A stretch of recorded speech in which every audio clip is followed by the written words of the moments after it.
Hello everyone, আসসালামু আলাইকুম। Welcome back to my channel. ২০২৫ সালের জুন মাস, আর মাত্র কিছু মাস বাকি।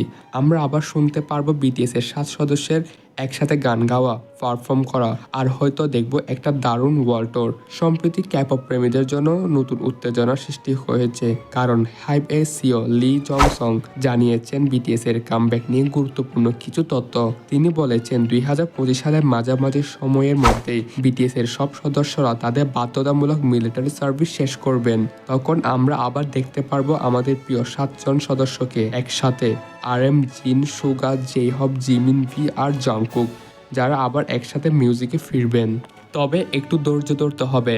হাইভ এর সিও বলেছেন, মিলিটারি থেকে ফিরে তো হুট করে আর কামব্যাক করা যায় না।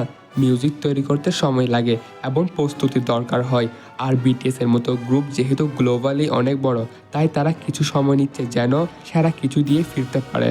সিও লি জং সং আরও জানালেন, এখন তারা বিশ্বের টপ লেভেলের গীতিকারদের সঙ্গে আলোচনা করছেন, আর মেম্বাররাও নিজেদের মতো করে প্রস্তুতি নিচ্ছেন।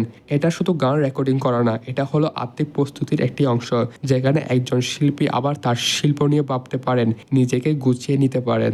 এদিকে জিন এবং জেহব ইতিমধ্যে তাদের মিলিটারি সার্ভিস শেষ করেছেন। জিন একটা রামেন বিজ্ঞাপনে কাজ করছেন এবং নেটফ্লিক্সে একটা নতুন বিএনবি ভিত্তিক ভ্যারাইটি শো নিয়ে আসছেন।